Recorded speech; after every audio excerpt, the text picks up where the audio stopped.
Graça e paz, Igreja Batista Koinonia, no Jardins Mangueiral. Que bom podermos estar juntos através deste recurso. Deus abençoe a sua vida. Quero te convidar a abrir a sua Bíblia no texto que Paulo escreveu aos Romanos, no capítulo 11, a partir do versículo 33 até o versículo 36. E logo em seguida nós também faremos a citação de Romanos, capítulo 12, de 1 ao versículo 2. Lembrando que o tema do nosso mês é a igreja aos olhos do Pai pratica a gratidão através da adoração. E nós vamos dar continuidade ao estudo desta proposto para o mês, falando sobre a gratidão através da adoração. E eu te convido a meditarmos juntos através desse texto da Palavra de Deus. Pequeno texto, mas porém com uma profundidade muito grande, muito conhecido, do qual muitos já meditaram a respeito dele, e nós queremos aqui relembrar os irmãos e meditando nessa palavra. Romanos capítulo 11, 33 a 36, que diz o seguinte: ó a profundidade da riqueza e da sabedoria, tanto da sabedoria como do conhecimento de Deus. Quão insondáveis são os teus juízos e inescrutáveis os seus caminhos. Porque quem conheceu a mente do Senhor? Ou quem foi o seu conselheiro? Ou quem primeiro deu a ele para que seja recompensado? Porque dele, por ele e para ele são todas as coisas. Glória, pois, a ele eternamente. Amém. Nesse trecho da palavra de Deus, o apóstolo Paulo, ele é envolvido numa explosão de adoração. O experiente e já maduro apóstolo Paulo, diante das riquezas, tanto da sabedoria quanto do conhecimento de Deus, essa palavra foi revelada a ele, não é? Paulo recebeu a maior exposição teológica, sistemática, do plano de salvação para alcançar e resgatar o homem perdido e trazê-lo de volta à comunhão. E nesses 11 primeiros capítulos, Paulo apresentou amplamente o evangelho da carta mais profunda e intrigante entre todas as outras, e demonstrou como ninguém, à exceção de Jesus Cristo, o passo a passo, né, o tutorial de como Deus se revelou, como Cristo morreu pelos nossos pecados e ressuscitou para a nossa justificação, como nós nos unimos a Cristo em sua morte e ressurreição, e como se vive não mais debaixo da lei, mas pela graça. Impactado então por esta mensagem, Paulo encerra esta sessão do capítulo 11 da carta aos Romanos, para passar logo em seguida para o capítulo 12, onde ele passa a explicar a prática, como deve ser a prática, o que nós devemos fazer como resposta em relação a tudo aquilo que nos foi ensinado nos 11 primeiros capítulos da carta do apóstolo Paulo, aos Romanos. Isso tudo só é possível porque o apóstolo Paulo faz uma profunda reflexão teológica sobre gratidão através da adoração. E eu quero dizer para você que reflexões teológicas, elas não são feitas somente quando você entra num curso de teologia. Mas, não é privilégio de alguns, mas quando você se dedica a estudar a mensagem da palavra de Deus, quando você medita na palavra de Deus e, consequentemente, aplica o que você aprendeu à sua vida diária, ao seu cotidiano, isso produz crescimento e maturidade à sua vida cristã. Isso é teologia. Então, maravilhado pela beleza do plano de Deus para salvar, regenerar e justificar o homem corrompido, Paulo agora se encontra totalmente envolvido pelo Espírito, numa fascinante composição de um hino de adoração ao Senhor, ao único Deus sábio, a quem seja dada toda a honra, toda a glória, para todo sempre, como ele assim encerra a carta aos Romanos. Em primeiro lugar, Paulo pratica gratidão através da adoração, pela riqueza tanto da sabedoria como do conhecimento de Deus. Então o apóstolo Paulo ele começa através de uma expressão maravilhada: ó profundidade da riqueza, tanto da sabedoria como do conhecimento de Deus. E se você conhece um pouco do texto bíblico, você vai se lembrar que são citações. Esse texto faz parte de citações do Antigo Testamento também, para mostrar, Paulo está mostrando através desta mensagem que o seu louvor se alimenta das Escrituras, como pura expressão da sua própria admiração e dependência, como está escrito lá, descrito em Isaías capítulo 40, dos versículos 12 ao 14, e também em Jó capítulo 41, versículo 11. Paulo começa a carta falando da origem do problema. Tudo começa aí, a origem do problema, a pecaminosidade humana, e explica como o perdão é possível por meio da fé em Cristo Jesus. Ele também fala da importância de se viver essa fé para sermos justificados, ou seja, sermos tornados justos, não pelas obras, para que ninguém se glorie, mas pela fé. Como diz a palavra de Deus também, através do apóstolo Paulo, sendo, pois, justificados pela fé, temos paz com Deus por meio de nosso Senhor. E também, em consequência disso, seremos salvos da ira de Deus. Olha que maravilha! Sendo, pois, justificados pela fé, temos paz com Deus por nosso Senhor Jesus Cristo. E seremos também, consequentemente, salvos da ira de Deus. Por meio de Cristo, Ele também nos apresenta que nós temos entrada pela fé esta graça, da qual nós estamos firmes e nos gloriamos na esperança da glória de Deus. Lá no capítulo 8, por exemplo, ele vai falar como agora nenhuma condenação há para aqueles que estão em Cristo Jesus. Nenhuma condenação há para os que estão em Cristo Jesus. E no capítulo 9 ele fala da nação de Israel e o plano glorioso de Deus para salvar tanto os judeus quanto os gentios. Isso tudo é maravilhoso. Diante desse cenário, nós poderíamos ilustrar como se o apóstolo Paulo estivesse escalando um alto monte, e quando ele chega ao topo deste monte, ele pode olhar para o redor, ele pode olhar para trás e contemplar a maravilhosa obra de salvação, toda a extensão da glória de Deus manifestada, revelada através da vida do apóstolo Paulo. Se nós formos citar Davi, de igual forma, se referindo ao conhecimento de Deus, ele diz no Salmo 139, versículo 6, tal ciência é para mim maravilhosíssima, tão alta que eu não posso, tal ciência é para mim maravilhosíssima, tão alta que eu não posso atingir. A ciência e o conhecimento, e eu destaco aqui, da parte de Deus, porque tem o nosso conhecimento de Deus. Aqui o apóstolo Paulo está falando do conhecimento de Deus. Esta ciência é maravilhosíssima e nós não temos condições, nós não alcançamos, tão grande ela é. E Paulo segue falando dos juízos insondáveis de Deus, aquilo que Deus pensa e decide, dos seus inescrutáveis caminhos, caminhos esses que são impenetráveis, insondáveis, incompreensíveis ao homem natural. Caminhos tão altos que não podemos compreender ou alcançar, a não ser que Ele mesmo se revele a nós, para que nós possamos, a partir daí, então, compreender, e então Ele possa lançar luz a esses caminhos, iluminar as mentes e mostrar as riquezas da sua glória, as riquezas da sua bondade, da tolerância de Deus, da paciência de Deus, as riquezas que o Senhor derrama sobre aqueles que o invocam, e como Ele é rico em misericórdia. A carta do apóstolo Paulo demonstra isso com muita clareza, como Ele é rico em misericórdia, mostrando que a salvação é uma dádiva de Deus, das riquezas de Deus, e que ela enriquece imensamente aqueles a quem a salvação é concedida. Paulo continua adorando a Deus, a um Deus incomparável, ao único Deus incomparável. E continua o texto dizendo, porque quem compreendeu o intento do Senhor, ou quem foi o seu conselheiro, ou quem foi que deu primeiro a ele para que seja recompensado?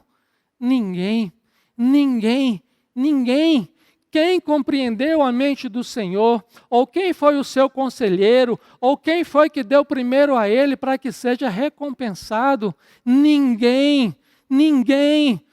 Oh, suas decisões são impenetráveis, seus caminhos são inescrutáveis, nós não podemos compreender, isso é impossível. Ninguém está à frente de Deus, ninguém sai à frente do nosso Deus. Olha o que Isaías diz no capítulo 55, versículo 8: pois os meus pensamentos, diz o Senhor, não são os vossos pensamentos, nem os vossos caminhos, os meus caminhos, diz o Senhor. Porque os caminhos do Senhor são mais altos do que nós podemos compreender. São mais altos do que nós podemos alcançar. Aquilo que Deus pensa e sabe estão completamente além do nosso alcance. Assim como o salmista no Salmo 119, verso 18, ele diz, que nós devemos clamar: abre, Senhor, os meus olhos para que eu veja as maravilhas da tua lei. Abre, Senhor, os meus olhos para que eu possa enxergar as maravilhas da tua lei. Essa deve ser a nossa petição, esse deve ser o nosso clamor constantemente para que nós possamos entender o que o Senhor quer nos mostrar. E foi exatamente isso que Deus fez com Paulo diante daquele cenário. E diante de toda a maravilha da glória de Deus, Paulo não tem outra coisa a fazer senão se render e adorar e glorificar ao Deus que é sobre todos os deuses, aleluia. E ele termina dizendo: glória, pois, a Ele eternamente, amém. Glória, pois, a Ele eternamente, amém. Ele é o Criador, Ele é o sustentador, Ele é o herdeiro de todas as coisas, Ele é o Alfa e o Ômega. Nós dependemos totalmente de Deus e por isso quando nós nos orgulhamos, nos tornamos tão ofensivos, porque orgulhar-se, não é? Quando nós nos orgulhamos, nos tornamos ofensivos, porque orgulhar-se é comportar como se fôssemos superiores ao próprio Deus, como se todas as coisas dependessem de nós, tomando para si a glória que só pertence a Deus. Tem uma música que nós cantamos e ela fala do Ministério Zoe e ela fala exatamente isso. Nunca foi sobre nós, nem sobre o que podemos fazer. É tudo para você, Jesus. Tudo sobre você, tudo para você, Jesus. E quem sou eu? E o que eu tenho para te oferecer? É tudo sobre você, tudo para você, Jesus. Aleluia, aleluia, aleluia. Isso é motivo, queridos, de muita alegria. E Paulo, ele tem o seu entendimento ressignificado, ele recebe toda a revelação de Deus, e ele entende que todas as coisas vêm dele, existem por meio dele e são para ele. Portanto, a ele seja toda a glória, toda a honra, todo o louvor para todos sempre. Não existe adoração, queridos, concluindo, não existe adoração a Deus que não seja o Deus, o centro. A adoração nasce e se forma pela revelação que nós temos de Deus. Toda adoração a Deus, ela é relembrada, ela é informada, ela é inspirada pelo que nós conhecemos de Deus em Cristo e na Escritura. Pois não se pode adorar a um Deus desconhecido. Nós só adoramos a um Deus que nós conhecemos. Portanto, não dá para separar a teologia cristã, ou seja, a nossa crença em Deus, da doxologia, que é o cântico cujo fim é glorificar a Deus. E encerrando esse tema, o apóstolo Paulo faz justamente isso. Ele faz uma doxologia final. Ele transmite uma expressão poética e musical de louvor e adoração ao único Deus, uma manifestação de glorificação a Deus. Porque toda adoração é uma resposta à gratidão e à revelação de Deus em Cristo e na Escritura. Assim, quanto mais nós conhecemos de Deus, mais adoradores e agradecidos nós nos tornamos. Daí o papel indispensável da Escritura, pois é ela que nos informa, é ela que nos ensina o caminho para a gratidão através da adoração. E foram essas surpreendentes verdades que provocaram em Paulo uma explosão de adoração, que provocaram em Paulo uma explosão de adoração, porque Paulo reconheceu, se rendeu e se prostrou diante do único Deus. Aleluia.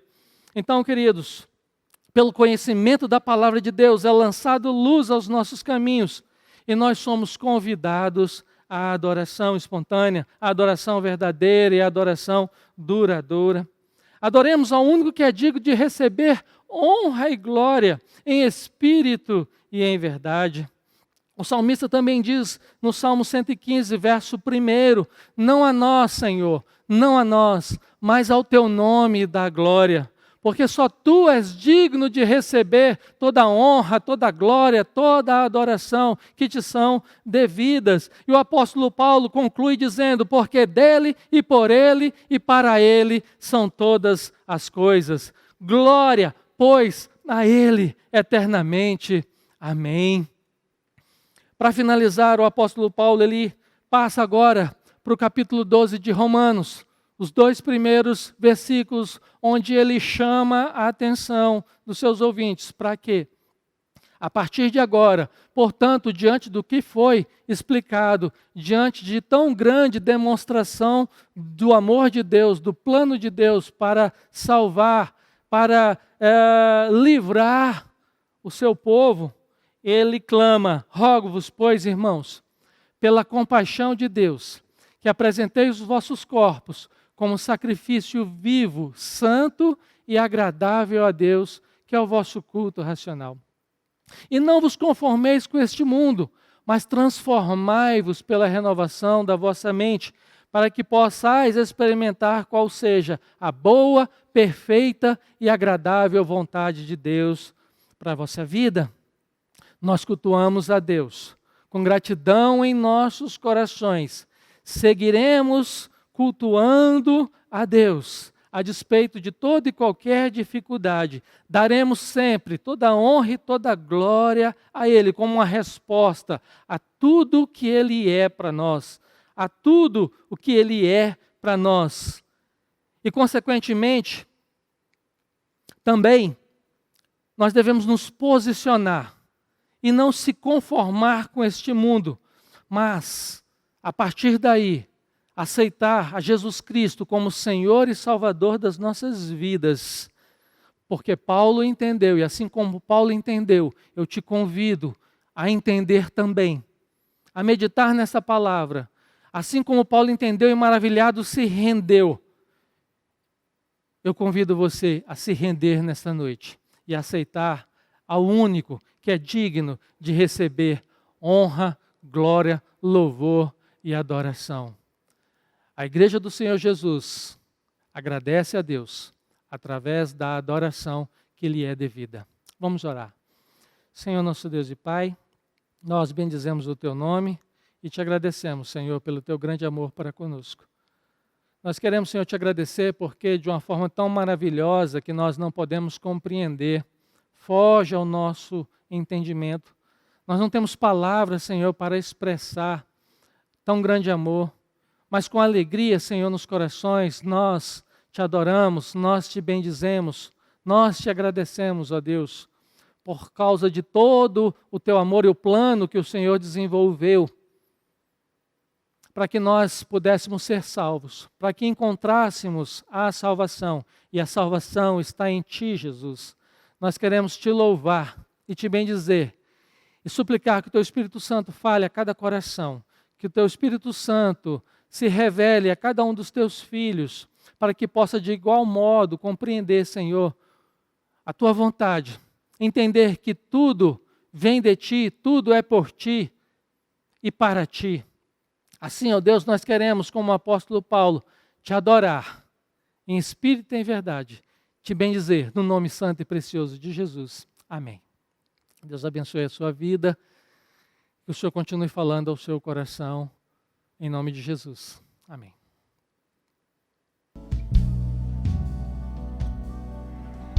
Porque dele e por meio dele e para ele são todas as coisas. Ele é digno de gratidão, ele é digno de adoração. Amém? Receba essa palavra em nome de Jesus. Foi um prazer estarmos aqui nesta noite com vocês. E lembrando mais uma vez que no próximo domingo, dia 28, nós estaremos novamente cultuando ao Senhor de forma online. E no domingo, no primeiro domingo de abril, dia 4 de abril, nós estaremos todos juntos na nossa igreja, celebrando a ceia do Senhor, amém? Em comunhão. Amém, queridos? Que a sua semana seja uma semana abençoada, que Deus abençoe a sua família, te proteja e te guarde. Receba a bênção apostólica neste momento. Que o amor de Deus, a graça do nosso Senhor e Salvador Jesus Cristo, a comunhão e a consolação do Espírito Santo seja com todo o povo de Deus, não somente hoje, mas para todo sempre. Amém. Boa noite.